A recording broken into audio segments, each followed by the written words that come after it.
नवपाषाण काल। मध्य पाषाण काल के बाद नवपाषाण युग में मनुष्य के जीवन में बहुत अधिक परिवर्तन आया। इस युग में वह भोजन का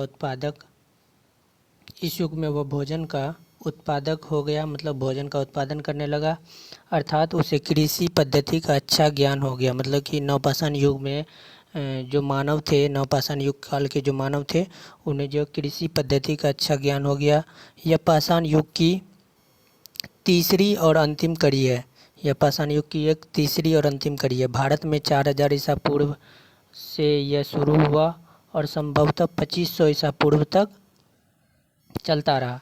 इस युग में मनुष्य का मस्तिष्क अधिक विकसित हो गया, क्योंकि यह लोग जो है खेती करने लगे, और जब खेती कर रहे थे तो इन लोगों को एक ही जगह पर रहना पड़ता था।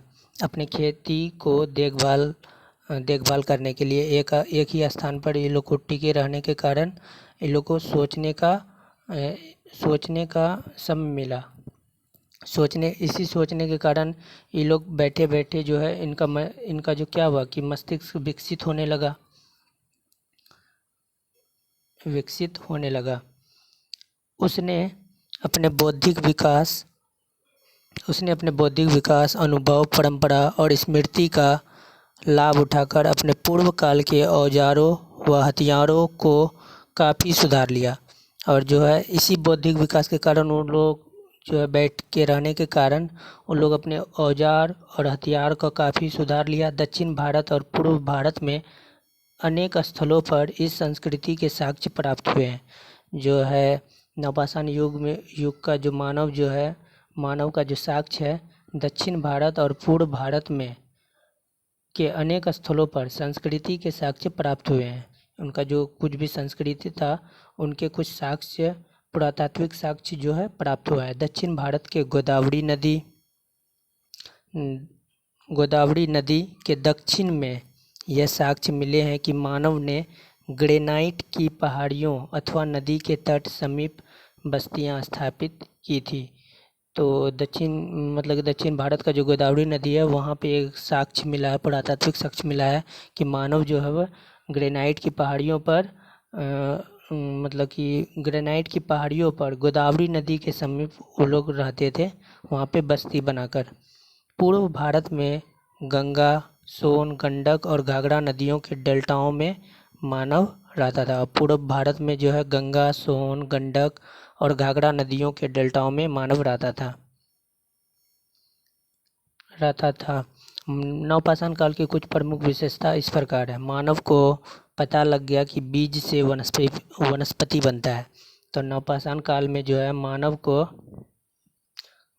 पता लग गया कि उन्हें जो है बीज से वनस्पति बनता है, और वह बीज बोने लगे। और नवपाषाण युग के जो मानव है, वह लोग जो है बीज बोने लगे। बीज बोने के साथ साथ उसने सिंचाई करना भी सीखा। इस युग के मानव अनाज के पकने पर उसकी कटाई कर उसका भंडारण करना भी सीख गया।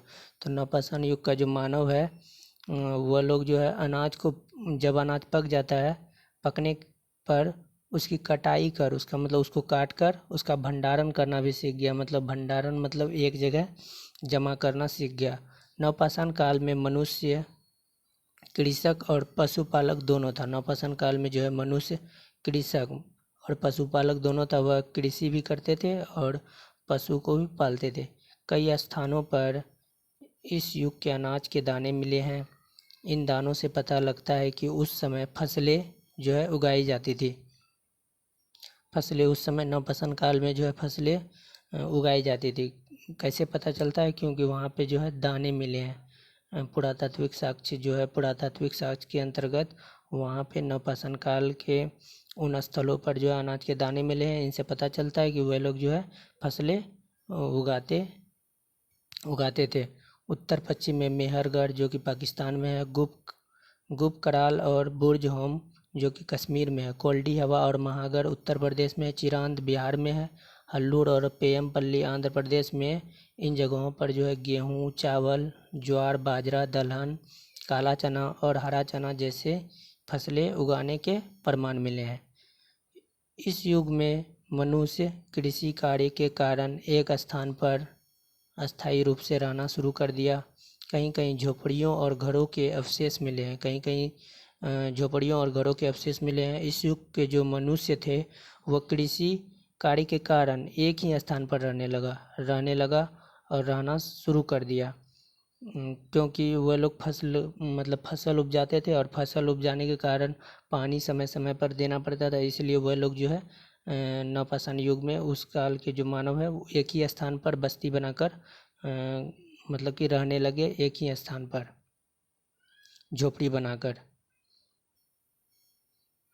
बनाकर। बुर्ज होम में गड्ढे को घर बनाकर रहने के साक्ष्य मिले हैं। बुर्ज होम जो कि कश्मीर में है, वहाँ पे एक गड्ढे को घर बनाकर रहने का एक साक्ष्य मिला है, पुरातात्विक साक्ष्य मिला है। ऐसे घर को गर्तवास का नाम दिया गया है। ऐसे घर को जो है गर्तवास बोला जाता है, जो कि गड्ढा करके धरती के अंदर मतलब कि गड्ढा करके घर बनाकर जो रहते हैं उनको गर्तवास का नाम दिया गया। मेहरगढ़ में कई घरों के अवशेष मिले हैं जो आयताकार है। मेहरगढ़ में जो है बहुत सारे घरों के अवशेष मिले हैं जो कि आयताकार के रूप में है।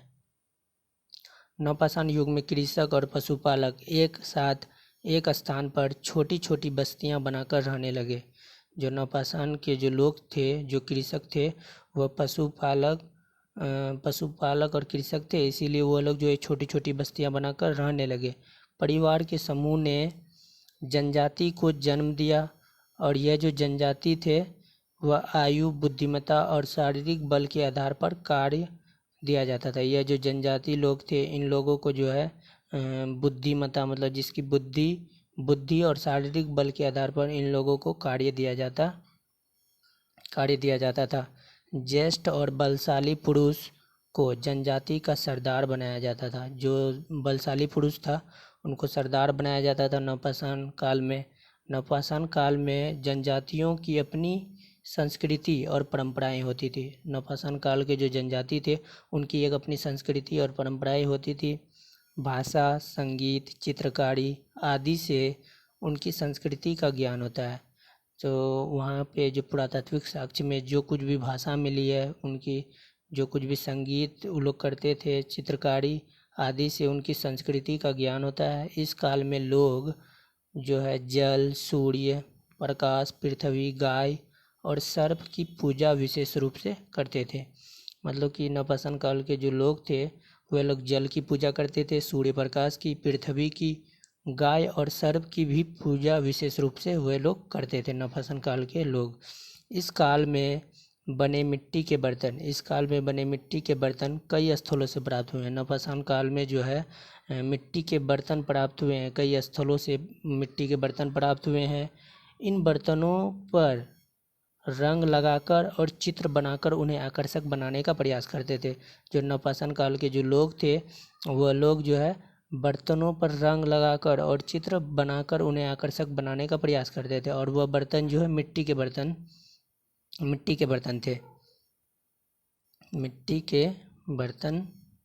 थे।